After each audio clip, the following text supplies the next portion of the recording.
Students, today we are going to discuss about the electric flux.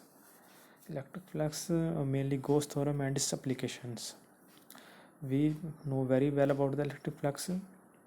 It represents the total number of electric field lines crossing that area. As you can see here that an real element ds, where electric field is normal to that real elements, and unit vector is also in the same direction of electric field.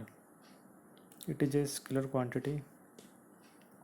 Sorry, it is scalar quantity, and it is given as electric flux, the product of electric field and aerial element on and area. Next, Gauss theorem and its application are very important. Gauss theorem is that total electric flux is equal to 1 by epsilon times the total charge enclosed by that surface, or according to this theorem, surface charge integral of electric field over a closed surface in a given volume V is 1 by epsilon times the total charge enclosed by that surface. We already discussed about its proof and its applications. Here we discuss about in main application, that is application number 3, electric field due to uniform charge in finite plane sheet. Here a sheet is given and we have to find out electric field intensity at any point V, which is at r distance from both sides. Then total electric flux is given here is due to endpoints and due to this curved surface. As angle between electric flux and normal at endpoint is 0 and at curved surface 90 degrees. So at middle it becomes 0 as cos 90 0, and at surface it becomes ADS, or you can say 2EA. It means and surface contribute only here, and from there you can find electrical intensity, which can be given as sigma by 2 epsilon naught. Sigma is surface charge density, which is given as ratio of charge per unit area. Next, electrical intensity due to two thin plane parallel sheet of charge. Here AB and B are two parallel sheets which are parallel to each other, having surface charge density sigma 1 and sigma 2.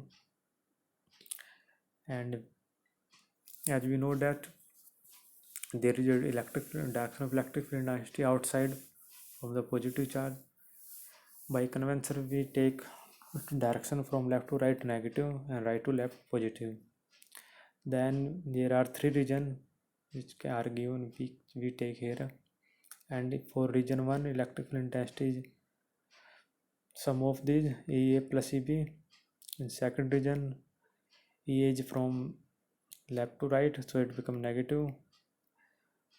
In first case it becomes 1 by 2 epsilon naught sigma 1 plus sigma 2. In second case 1 by 2 epsilon naught sigma 2 minus sigma 1. In third case both are negative, so its value also become minus 1 by 2 epsilon naught sigma 1 plus sigma 2.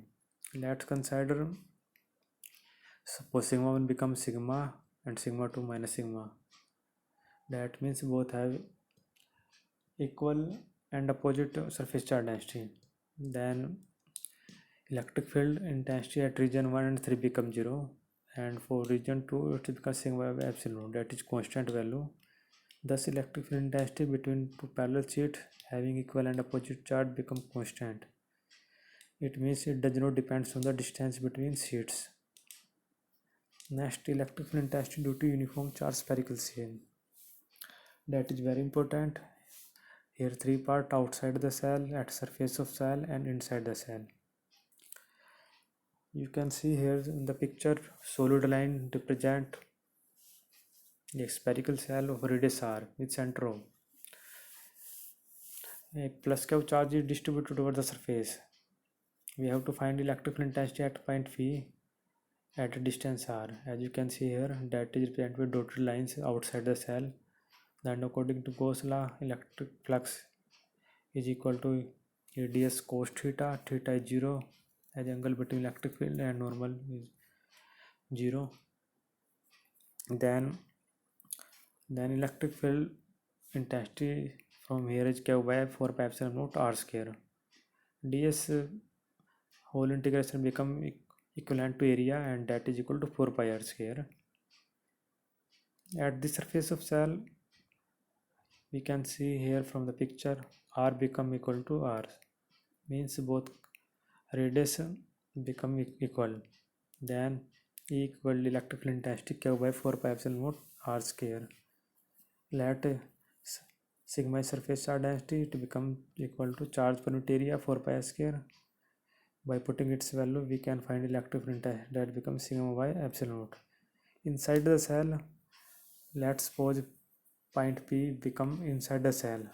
We can see here by dotted lines. Then, as we know that charge inside the cell spherical is 0, no charge exists inside the spherical cell. If charge is 0, then electric field becomes 0, as you can see here. Then we can say that electric field inside the cell becomes 0.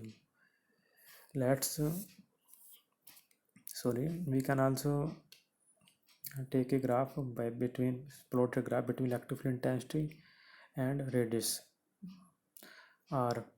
At surface it become maximum, as you can see here, and then it become downwards. Okay, thanks everyone.